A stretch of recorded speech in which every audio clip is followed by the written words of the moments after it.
এক্সেলের নতুন ভিডিও নিয়ে আবার আমি চলে এসেছি। আজকের ভিডিওতে আমরা দুটো ফাংশনস, খুব ইম্পর্টেন্ট দুটো ফাংশনস, যেগুলো আমাদের প্রফেশনাল ক্ষেত্রে বিশেষভাবে কাজে লাগে, সেরকম দুটো ফাংশনস নিয়ে আলোচনা করব। তার মধ্যে প্রথম ফাংশনসটা হচ্ছে গোল সিক। গোল সিক হচ্ছে, দেখো আমি অলরেডি এখানে একটা টেবিল বানিয়ে রেখেছি। টেবিলটা হচ্ছে এরকম, একটা টেবিলটা একটু বলে দিই। এখানে নেম আছে, ডিপার্টমেন্ট আছে, মানে কে কোন ডিপার্টমেন্টে জব করে, তার সঙ্গে বেসিক মানে বেসিক স্যালারি রয়েছে, তার সঙ্গে ডিএ, এইচআরএ, ডিএ মানে ডিআরএনএস অ্যালাউন্স, এইচআরএ মানে house rent allowance, gross, tax এবং নেট পে, এই ব্যাপারগুলো মানে একটা পে শিটের মতো ক্যালকুলেট করা রয়েছে। আর এখানে এগুলো সব ক্যালকুলেশন করে করা, মানে ধরো ওই বেসিক স্যালারির উপর ডিএটা পার্সেন্টেজ করে বার করে, দেখো পরে ফর্মুলা বারে দেখাচ্ছে এই যে 40% করা, তারপরে এইচআরএটা হচ্ছে 15% করা বেসিকের উপর, গ্রস হচ্ছে এই তিনটের অ্যাড করা, মানে বেসিক দিয়ে এইচআরএ তিনটের অ্যাডিশন করে গ্রসটা বার করা, ট্যাক্সটা হচ্ছে গ্রসের উপর 8%, আর নেট পেটা হচ্ছে গ্রস মাইনাস ট্যাক্স করে করা। তো এই সমস্ত ক্যালকুলেশন গুলো কি করে হচ্ছে সেগুলো আমি এই ভিডিওতে বলছি না, সেটা আমি অন্য কোনো ভিডিও করব যে কি করে ফর্মুলা দিয়ে ক্যালকুলেট করা হয়। এই ভিডিওতে আমরা ফার্স্ট একটা জিনিস দেখবো, সেটা হচ্ছে গোল সিক। গোল সিক অপশনটা আছে হচ্ছে ডেটাতে, ডেটা রিবনের মধ্যে হোয়াট ইফ, এই ডেটা টুলস যে কমেন্ট গ্রুপ, তার মধ্যে হোয়াট ইফ অ্যানালিসিস এর মধ্যে এইখানে একটা অপশন আছে গোল সিক, GOALSEEK। এই হচ্ছে গোল সিক, এই ছোট্ট একটা ডায়লগ বক্স আসবে। তা এটা করার আগে আগে বুঝে নি ব্যাপারটা কি। দেখো এখানে যেহেতু বেসিকটা আমার প্রাইমারি সেল এবং বেসিকটা আমি ম্যানুয়ালি হাতে টাইপ করেছি, দেখো এই বেসিকটা হাতে টাইপ করেছি বলে এর উপর কার্সার রাখলে ভ্যালুগুলো এখানে দেখাচ্ছে ফর্মুলা বার, কিন্তু এইগুলোর উপর কার্সার রাখলে কিন্তু ভ্যালু দেখাচ্ছে না, এগুলোর উপর কার্সার রাখলে ফর্মুলাটা দেখাচ্ছে, কারণ এগুলো আমি হাতে টাইপ করিনি। তাহলে বেসিকের উপর ডিপেন্ড করে এইগুলো সব ক্যালকুলেট হয়ে আছে। তার মানে বেসিকটাকে যদি আমি চেঞ্জ করি তাহলে অটোমেটিক্যালি এই ভ্যালুগুলো চেঞ্জ হবে। যেমন দেখো, ধরো আমি এটাকে চেঞ্জ করে করলাম 45,200 আছে, তো আমি এটাকে করলাম 52,450। দেখো এই রোটা একটু খেয়াল রাখবে, এই রোটা যেই আমি এন্টার দেবো সঙ্গে সঙ্গে দেখো এই রো এর ভ্যালুগুলো চেঞ্জ হয়ে গেল। তার মানে হচ্ছে আমি যদি প্রাইমারি ভ্যালুটাকে চেঞ্জ করি তাহলে তার করসপন্ডিং সেকেন্ডারি ভ্যালুগুলো অটোমেটিক চেঞ্জ হবে, এটা নিয়ম। কিন্তু যদি উল্টোটা হয়, অর্থাৎ ধরো আমি চাইছি যে এই নেট পেটাকে চেঞ্জ করব এবং তার করসপন্ডিং পিছনের ভ্যালুগুলো মানে ট্যাক্স, গ্রস, এইচআরএ, ডিএ এবং বেসিক সবগুলো অটোমেটিক চেঞ্জ হয়ে যাবে, সেটা কিন্তু নিজের থেকে কখনোই হবে না। কারণ এখানে বেসিক চেঞ্জ করলে নেট পেটা চেঞ্জ হয়ে গেল, তার কারণ বেসিকের সঙ্গে বাকিগুলো রিলেট করে আছে, বেসিকটা প্রাইমারি ভ্যালু। কিন্তু নেট পেটা চেঞ্জ করলে উল্টো দিকে ব্যাক ক্যালকুলেশন করে বাকি ভ্যালুগুলো কখনোই চেঞ্জ হবে না। সেটা আমাকে করতে হলে গোল সিকের থ্রুতে করতে হবে। ধরো আমাকে এরকম বলা হলো যে এই নেট পেটা, এই যার নাম সুকুমার, এর নেট পেটায় 30,088 আছে, এটা চেঞ্জ হয়ে 33,000 সামথিং হবে, তার জন্য পেছনের ভ্যালুগুলো কত করে চেঞ্জ হবে, that is called back calculation. তার জন্য দেখো কার্সারটা আমি নেট পের ঘরে রাখলাম, কার্সারটা মানে যেটাকে আমি চেঞ্জ করব, যে ফাইনাল ভ্যালুটা, সেই ঘরে কার্সারটা রাখলাম। রেখে আমি এখান থেকে চলে গেলাম ওই একই ডেটা রিবনের মধ্যে ডেটা টুলস কমেন্ট গ্রুপে হোয়াট ইফ অ্যানালিসিস থেকে গোল সিক। এখানে দেখো তিনটে অপশনস রয়েছে, একটা হচ্ছে সেট সেল, একটা রয়েছে টু ভ্যালু, একটা রয়েছে by changing cell. Set cell আলাদা করে সেট করার দরকার নেই, কারণ তুমি কার্সারটা অলরেডি রেখেছো, যেই সেলের উপর তুমি কাজ করবে সেই সেলে কার্সারটা তুমি অলরেডি রেখেছো, তাই সেট সেল তোমাকে আলাদা করে আর সেট করার দরকার নেই। টু ভ্যালু, টু ভ্যালু মানে এই সেলের ভ্যালুটা তুমি কত করবে, কত করতে চাও, এই সেলের ভ্যালুটাকে তুমি কত করবে। দেখো 30,088 আছে, তাই এটাকে তুমি কত করবে, ধরো তুমি চাইছো 33,520 করবে, 33,520, তো সেটা তুমি হাতে ম্যানুয়ালি লিখে দিলে। আর তারপরে আছে by changing cell. By changing cell মানে এই ভ্যালুটা যদি 33,520 হয়, তাহলে কোন সেলটা চেঞ্জ হবে, বা চেঞ্জ তো এখানে সবকটা সেলই হবে, কিন্তু বাই চেঞ্জিং সেলে তোমাকে একদম প্রাইমারি সেলের অ্যাড্রেসটা দিতে হবে। তো একদম প্রাইমারি সেল মানে হচ্ছে এর বেসিকটা, তাহলে এখানে এটা ক্লিক করে দাও, তাহলে এর বেসিকটা হচ্ছে আমার বাই চেঞ্জিং সেল হলো। এবার এখান থেকে তুমি ওকে করে দাও।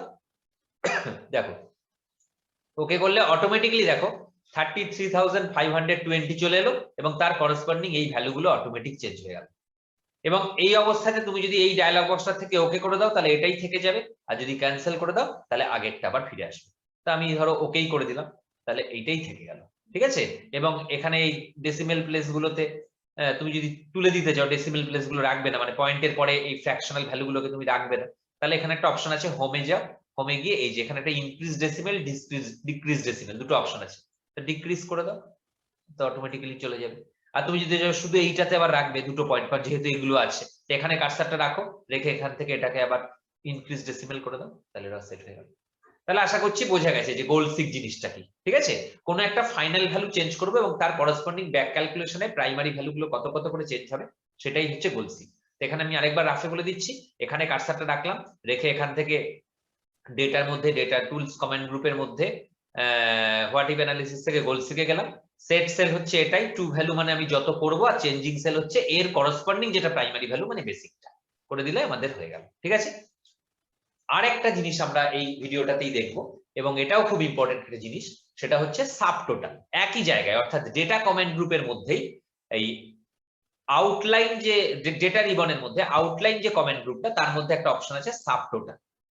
সাবটোটাল কথাটার মানে হচ্ছে subject wise total. Subject wise total, subject wise total হলো, ধরো এইখানে আমি চাইছি এই যে ডিপার্টমেন্ট যাদের আছে, কেউ এক একজন এক একটা ডিপার্টমেন্টে কাজ করে, কেউ মার্কেটিং ডিপার্টমেন্ট আছে, কেউ অ্যাকাউন্টস আছে, কেউ ফিনান্স ডিপার্টমেন্ট, এরকম ভাবে আমি ছড়িয়ে ছিটিয়ে এটা রয়েছে। তা আমি চাইছি ডিপার্টমেন্ট ওয়াইজ নেট পে টোটালটা বার করবো, মানে কোন ডিপার্টমেন্টের জন্য কত টাকা নেট পে দেওয়া হয় সেটা বার করবো। মানে মার্কেটিং ডিপার্টমেন্টের জন্য কত টাকা নেট পে দেওয়া হয়, ফিনান্স ডিপার্টমেন্টের জন্য কত টাকা নেট পে দেওয়া হয়, এরকম করে গ্রুপ করে করে আমরা করবো। এই জিনিসটা আমি চাইছি, খুব ইম্পর্টেন্ট জিনিস এটা একটা। তাহলে একটা জিনিস দেখো, এখানে তো ডিপার্টমেন্ট গুলো ছড়িয়ে ছিটিয়ে রয়েছে, তা আমাকে আগে ডিপার্টমেন্টের উপর শর্টিং করে দিতে হবে। শর্ট এন্ড ফিল্টারের একটা ভিডিও অলরেডি আমার পাবলিশ করা আছে, তা যদি শর্টটা না জেনে থাকো তাহলে সেই ভিডিওটা একবার দেখে নাও। শর্ট মানে অ্যারেঞ্জ করা, তাহলে কি ডিপার্টমেন্ট গুলো এক জায়গায় চলে আসবে। তা ধরো আমি পুরোটাকে সিলেক্ট করলাম, শর্ট যেভাবে করে এই ডেটার মধ্যেই শর্ট আছে, শর্ট এন্ড ফিল্টার কমেন্ট গ্রুপে। শর্টে গিয়ে কার উপর শর্ট করবো, ডিপার্টমেন্টের উপর শর্ট করবো, এ টু জেডই থাক, ওকে করলাম। তাহলে কি হলো দেখো, অ্যাকাউন্টস গুলো এক জায়গায় চলে এলো, ফিনান্স গুলো এক জায়গায় চলে এলো, মার্কেটিং গুলো এক জায়গায় চলে এলো।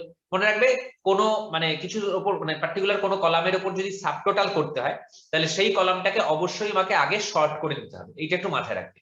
শর্ট না করে নিলে কিন্তু মানে সাবটোটালটা ঠিক মতো ভাবে আমি এস্টাবলিশ করতে পারবো না। ঠিক আছে, তা শর্ট করে নিলাম, এক জায়গায় চলে এলো। এইবার দেখো, আমি কি চাইছি, আমি চাইছি ডিপার্টমেন্ট ওয়াইজ নেট পে টোটালটা বার করবো, ডিপার্টমেন্ট ওয়াইজ নেট পে টোটালটা বার করবো। ঠিক আছে, তাহলে পরে আমি এখানে এটাকে প্রথমে পুরোটাকে সিলেক্ট করলাম, পুরোটাকে সিলেক্ট করে আমি একই জায়গায় ডেটা রিবনের মধ্যে আউটলাইন কমেন্ট গ্রুপে সাবটোটাল অপশনে ক্লিক করলাম।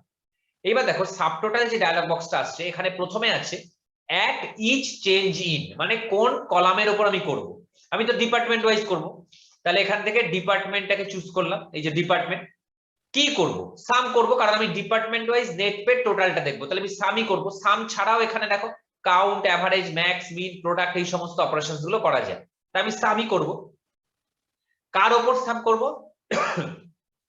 কার ওপর সাম করব, নেট পের উপর। তাহলে নেট পেটা দেখো এখানে আমার অন করাই আছে, নেট পেটা অন করে দিলাম, ওকে করে দাও।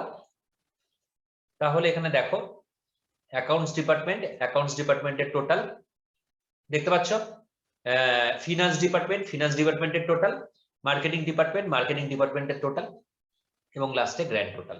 এবং এখানে একটা একটা জিনিস লক্ষ্য করো, প্রত্যেকটা ডিপার্টমেন্টের টোটাল যেমন দেখাচ্ছে, সেই সঙ্গে তোর এখানে একটা গ্রুপ সাবগ্রুপের ব্যাপারও চলে এসেছে, দেখতে পাচ্ছ, লক্ষ্য করেছো? একদম বাদিকে দেখো একটা গ্রুপ সাবগ্রুপের ব্যাপারও চলে এসেছে। দাঁড়াও 1 মিনিট, এখানে একটা জিনিস দেখে নি। হ্যাঁ ঠিক আছে, এই গ্রুপ সাবগ্রুপ গুলোকে তুমি দেখো, এখান থেকে গ্রুপ সাবগ্রুপ গুলোকে তুমি যদি এখান থেকে এইগুলো মাইনাস গুলোতে ক্লিক করো, তাহলে দেখো অটোমেটিক্যালি ডিপার্টমেন্ট ওয়াইজ টোটালটা তোমাকে এখান থেকে দেখাচ্ছে। ক্লিয়ার? দেখো আবার এখান থেকে এক্সপ্যান্ড করে দাও, তাহলে আবার পুরোটা দেখাচ্ছে। আর এটাকে তুমি যদি তুলে দিতে চাও, দেখো ডিপার্টমেন্ট ওয়াইজ সুন্দর টোটাল বেরিয়ে গেছে। আর এটাকে যদি তুলে দিতে চাও, তাহলে পুরোটাকে সিলেক্ট করে আরেকবার সাবটোটালে যাও, আরেকবার সাবটোটালে গিয়ে এখান থেকে রিমুভ অল অপশনটা আছে, রিমুভ অলে ক্লিক করো, তাহলে এটা তুলে গিয়ে আবার আগের মতো হয়ে গেল। এখানে আমি আরেকটা জিনিস বলে দিই, ধরো আমি বললাম যে ডিপার্টমেন্ট ওয়াইজ মানে কোন ডিপার্টমেন্টে কতজন কাজ করে, এটা দেখো কোন ডিপার্টমেন্টে কতজন কাজ করে। একই ব্যাপার, সিলেক্ট করলাম, সিলেক্ট করে এখান থেকে সাবটোটাল, সাবটোটালে গিয়ে ডিপার্টমেন্ট ওয়াইজই হবে, কিন্তু এখানে সাম হবে না, আমি বলছি কতজন কাজ করে। তাহলে এখান থেকে সাম থেকে এটা কাউন্ট করে দাও, কাউন্ট। ঠিক আছে, আর কার ওপর কাউন্ট করবো, ধরো নেমের ওপর করে দাও, নেমের ওপর কাউন্ট করে দাও। ঠিক আছে, ডিপার্টমেন্ট ওয়াইজ কাউন্ট হবে নেমের ওপর, নেমটাকে অন করে দিলাম, করে ওকে করে দাও। দেখো এই দেখো অ্যাকাউন্টস ডিপার্টমেন্টে 2 জন, ফিনান্স ডিপার্টমেন্টে 4 জন, আর মার্কেটিং ডিপার্টমেন্টে 3 জন, তা টোটাল গ্র্যান্ড টোটাল 9 জন। তা দেখতে পাচ্ছ, তাই এখানে তুমি যদি এটাকে আবার এগুলো করে দাও, এই কোলাপস গুলো করে দাও, তাহলে ডিপার্টমেন্ট ওয়াইজ কতজন কাজ করে কোন ডিপার্টমেন্টে। সুতরাং এটা কোনো একটা পার্টিকুলার কলামের উপর গ্রুপ করে যদি আমি সাম করতে চাই বা কাউন্ট করতে চাই বা প্রোডাক্ট করতে চাই, তাহলে বা ম্যাক্স বার করতে চাই বা মিন বার করতে চাই, তাহলে আমরা এইভাবে করতে পারি। তাহলে এখানে সিলেক্ট করে আবার এখান থেকে সাবটোটালে গিয়ে এখান থেকে আবার রিমুভ অল করে দিলে পরে তাহলে আবার আমার চলে আসবে। ঠিক আছে, তাহলে আশা করি ভিডিওটা তোমাদের কাজে লাগবে, কারণ এরকম ছোট ছোট যেগুলো আমাদের প্রফেশনাল ক্ষেত্রে কাজে লাগে, তো এরকম ছোট ছোট জিনিস নিয়ে আমার এরকম ভিডিও কিন্তু আসতেই থাকবে।